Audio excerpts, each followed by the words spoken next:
經常有人問我 Roger， 點解你個鼻哥咁大呢？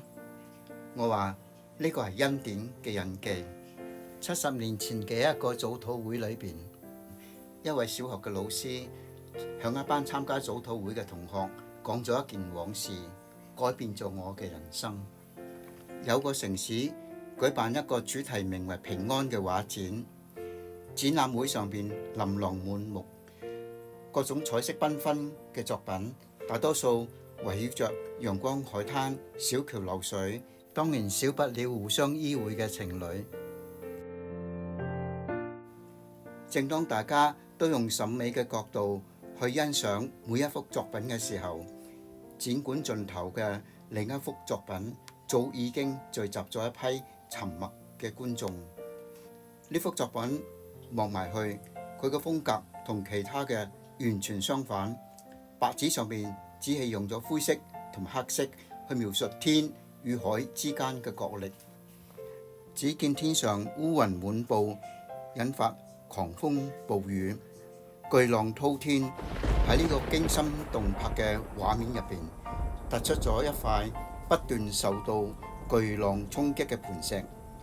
石縫之中有一個雀竇，上面有隻海鷗媽媽伸開佢龐大嘅翅膀，覆蓋佢3隻甜睡嘅 BB。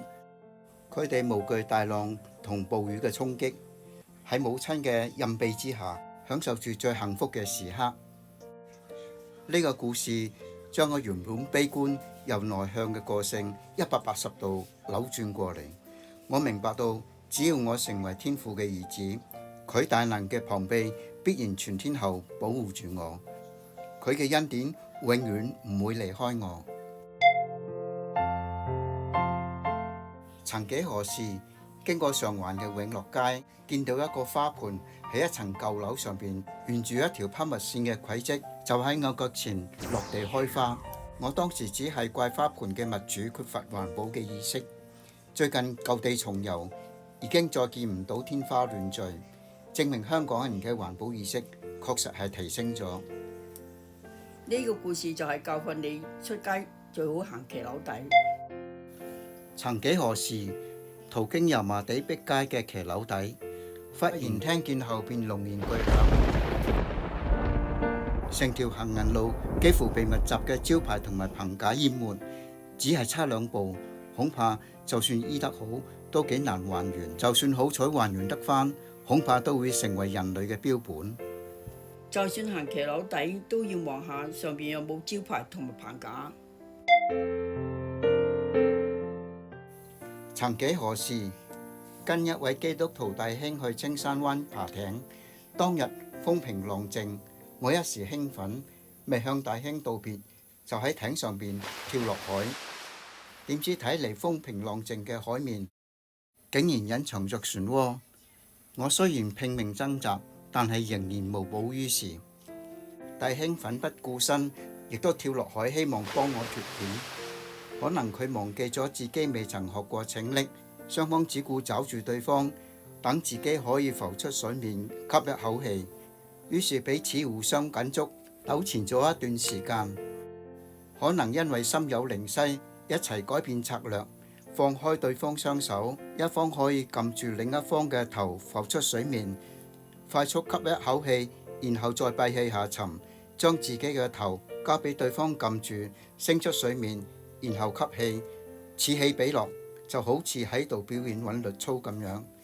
不過雙方始終都唔係 Rambo， 擁有無盡嘅體力，加上肚入邊嘅海水都已經湧上肺部，到咗無法再掙扎嘅時候，我意識到雙方都係冇把握救自己或者救人。於是我作出一個最後嘅決定，與其一齊益咗鯊魚，倒不如自己犧牲，唔使連累弟兄。於是輪到我撳住佢個頭嘅時候，我用力將佢推開，之後自己採用仰泳嘅方式，隔住一層海水望住藍天，心中懷念家人，擔心佢哋會因為我嘅離世而悲傷。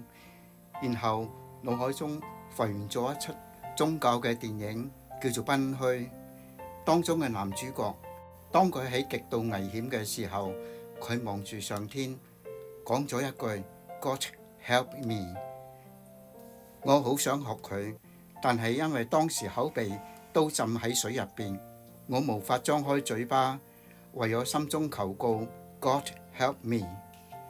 話剛完畢，我被人撈上水面，放置咗喺一條小魚艇上邊。同時意外地發現我嘅弟兄就瞓喺我側邊，兩個人個肚都好似雞泡魚一樣，感覺到海水都被我哋飲咗一半。唔相信呢？睇下我比正常人都大嘅鼻哥，就係因為成噸嘅海水經過鼻哥過濾之後，就刻成咗呢個恩典嘅印記。呢件事就係教訓你跳海之前要三思。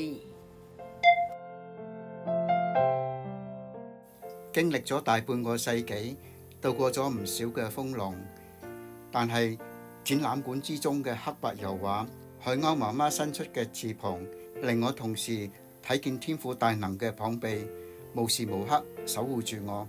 只要耐心等候，全程交託，時候到咗，所有遇到嘅風浪都會成為祝福。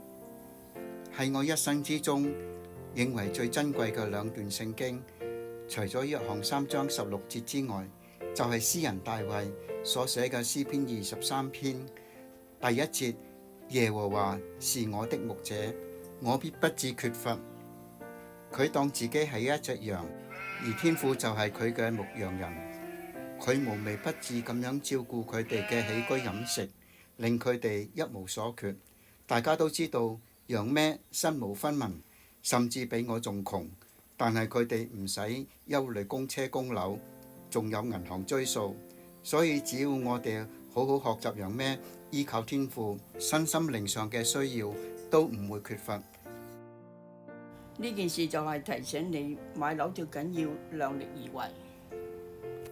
仲有詩篇23篇嘅第4節：我雖然行過死蔭嘅幽谷，也不怕遭害，因為你與我同在。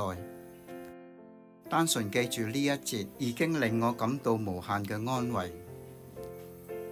數不盡嘅恩典，講唔完嘅神蹟，希望日後有機會同你分享。